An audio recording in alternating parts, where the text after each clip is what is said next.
Let's bring in Hollywood divorce attorney David Glass for more on this. David. People going through divorces are going through some of the hardest times of their lives, and a lot of what they're going through is emotional. And in any divorce, there's a huge sense of loss, and loss of relationship, of money, some friends. This season on the Hourglass podcast, we're focusing on people in the know, well-known personalities who have gone through the divorce process themselves. And we're going to try and focus with them on the things they did to get through the process and how they came out on the other end with their second chance of happiness. Gabrielle is an actress, award-winning director, and a best-selling author. She's also a social media star. She has roughly 120,000 Instagram followers. Hi, Gabrielle. Thanks for being on the show. Hi, thank you for having me. I'm excited to be here.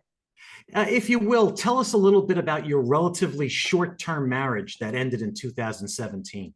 Yeah, I was married for almost 2 years and found out that my husband at the time was having an affair with a 19-year-old for 6 months, filed for divorce, left, and really at the time knew in my heart and soul that I was dodging a bullet and getting a second chance to make some better decisions in my life.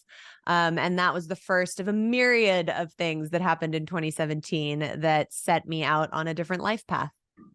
Now, cheating is definitely one of the main reasons that I see in divorces for people breaking up. Are there any red flags or signs that people should look for to figure out that their spouse is cheating on them? Yeah, at the time, I wouldn't have said that I saw any red flags. Now, looking back on the relationship, I definitely do. For me personally, he was never okay or supportive in my career.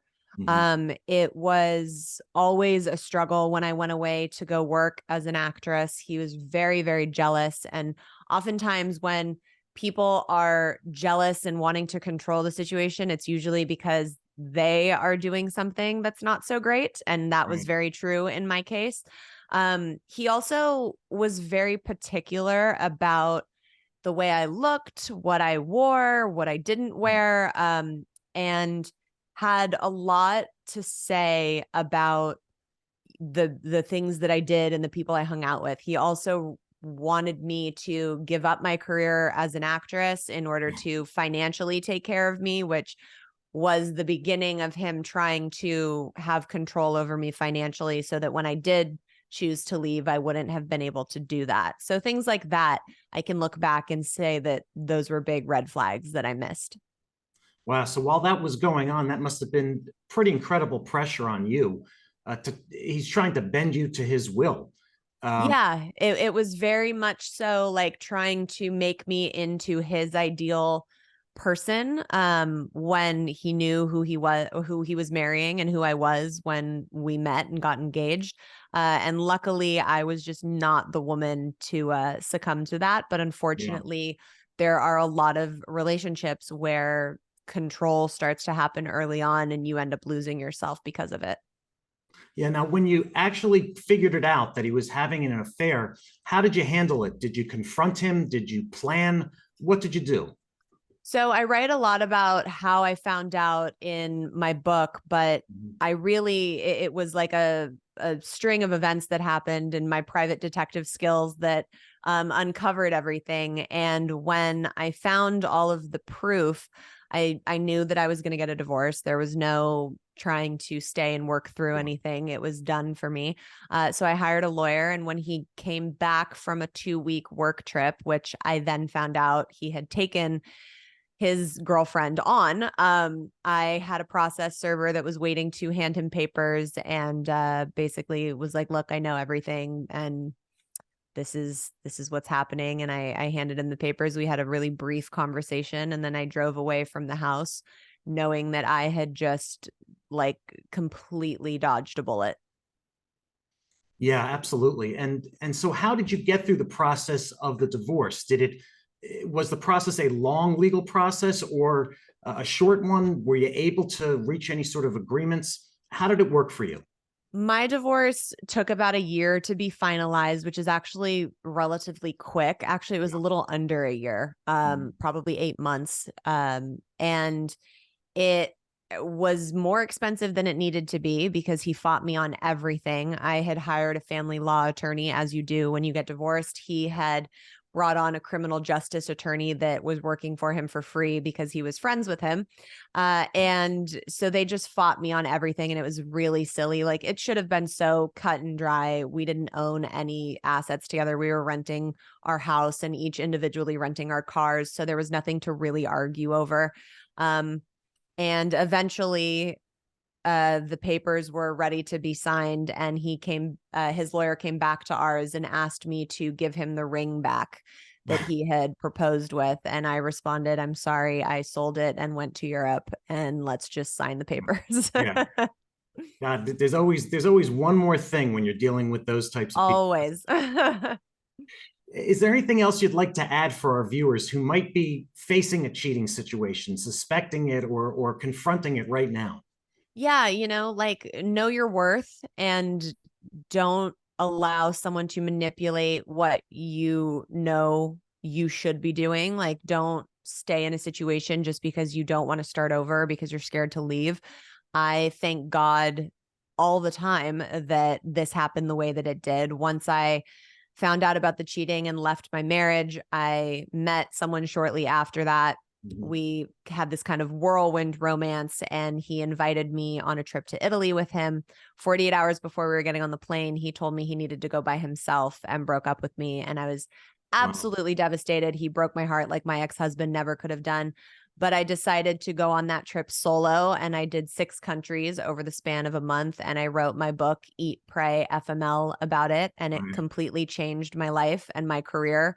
So I can tell you that everything happens for a reason, even when you're being cheated on, and to know that it's not your fault. It's really the void within the person who's doing the cheating and their insecurity. It has nothing to do with you. And so tell us a little bit more about your first book, Eat, Pray, #FML. Yeah, so it's my journey of finding out about the cheating, meeting the man afterwards, and the solo trip that I took to Europe that really changed my life. And I think why it's done so well is it's really a fun read. It feels like you're binging a Netflix show, but at the same time, you're going on this healing journey with me. So you're getting all of these self-love healing tools that you can then heal with me as you read. So it's really been the best thing that I've ever been able to do in my life to help women and men around the world heal from heartbreak and grief, which is universal, and be able to do that while they're reading a really fun adventure. Yeah. So what are some of those tools that you suggest for people? So 2 of the main ones that I talk about in my book are the thought onion, which is my way of kind of like looking at your thoughts and seeing what's at the root cause of them so that you can change them in the future. And you look at it layered like an onion. And the first layer is the superficial thought that kind of comes like your knee-jerk reaction when you have a thought or a reaction to something that's happening to you. When you take a step back from that, underneath that is the authentic thought. And that's kind of like the ouch spot that was triggered by that initial reaction and like the emotion that sits under that. And underneath that is the subconscious thought. And when you can get to that, that's where the real like meat and potatoes is. Yeah. And that's usually a subconscious belief or something that's been with us for a very long time. And when you can get to that level of the thought, the subconscious thought, you're able to adjust and fix and heal things so that you can have a different reaction in the future. And then there's the self-love cocktail. When I was going on this journey, I knew that I needed to learn how to love myself. People are always saying you have to love yourself before you can love anyone else. And, loving yourself is the most important thing. And I was saying, okay, I'm ready to do that. Can anyone tell me how? And nobody could give me a step-by-step way of this is how you're supposed to love yourself. So I was searching and searching on this trip. And finally, when I came back, I realized what it was for me personally. And it's written in the epilogue of the first book. And it's called the Self-Love Cocktail. And basically you sit down and you write out a list of things that you're capable of giving yourself that you love, not that you need anyone else to do for you. So for me, that was meditating, creating, dancing, going to the gym, eating well, writing. And I would put that list on my mirror and I would commit to doing one of those things for myself every single day. And Yeah. after a while, I would start doing 2 things a day or 3 things a day. And before I knew it, I started feeling so much better because I was loving myself. And when people can realize that loving yourself is as simple as giving your soul the things it loves, it is a total game changer, because now you have a tangible action list that you can do and show up for yourself every day. Wow. I mean, what you've just shared in a few minutes, the idea of the thought onion was probably a full year class in my graduate school 35 Right. years ago. And then even the last part, the love cocktail,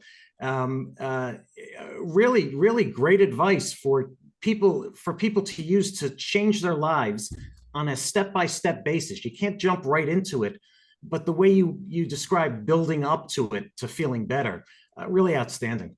Thank you. Yeah, it's been a gift to not only take that trip and learn the things I learned on it, but then to be able to share it in a way that people are able to hear it, receive it, and resonate with it has been a really great gift in my life. Yeah. Now, so tell us more about your more recent book, "The Ridiculous Misadventures of a Single Girl." So after I released Eat, Pray, FML, I quickly found out that people wanted to know what happened after Europe when I came home. Right. So I eventually wrote the sequel, which is The Ridiculous Misadventures of a Single Girl.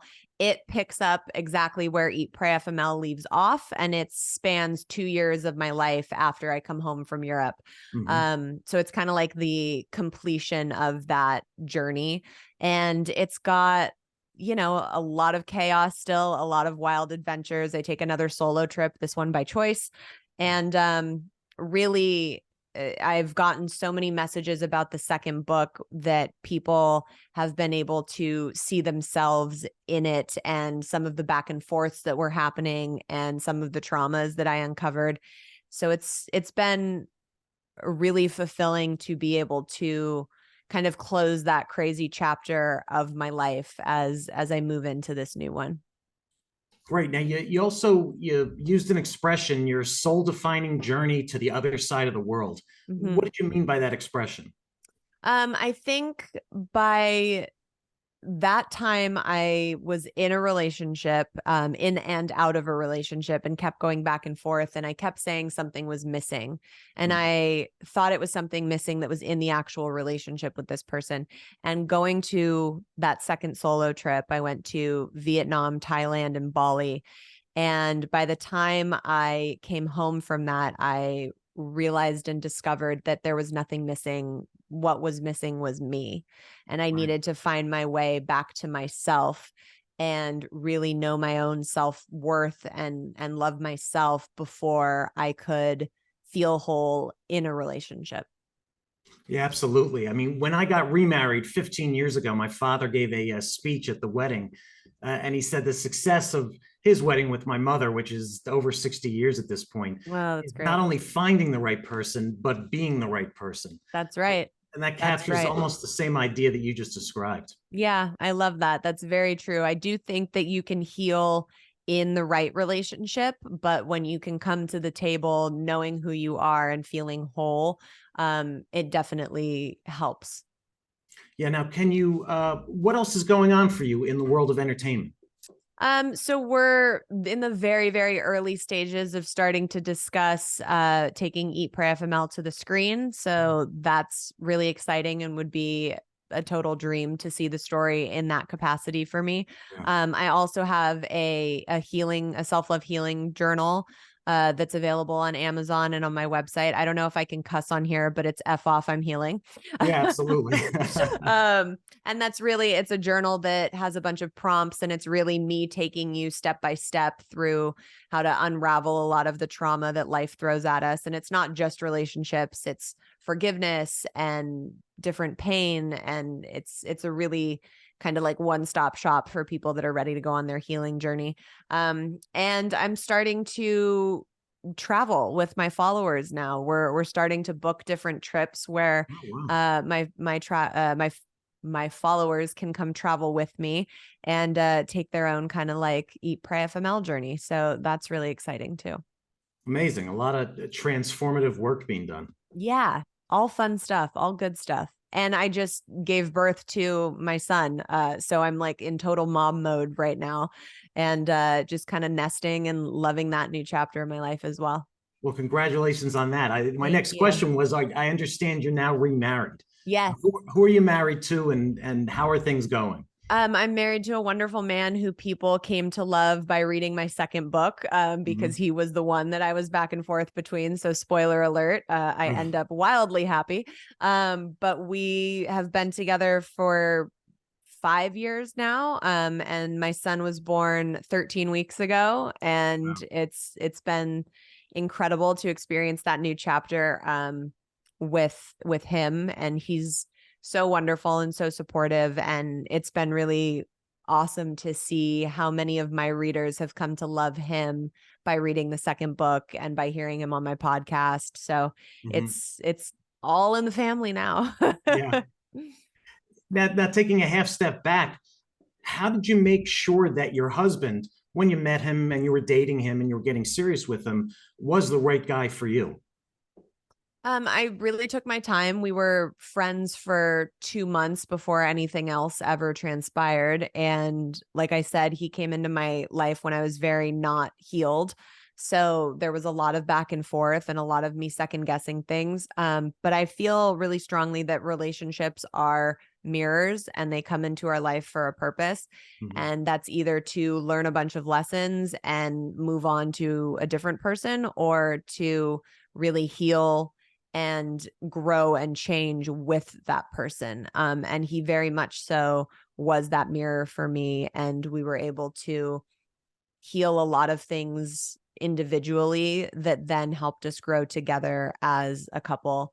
But I mean, now looking back on it, to ever think that I questioned if he was the right person for me is absolutely crazy.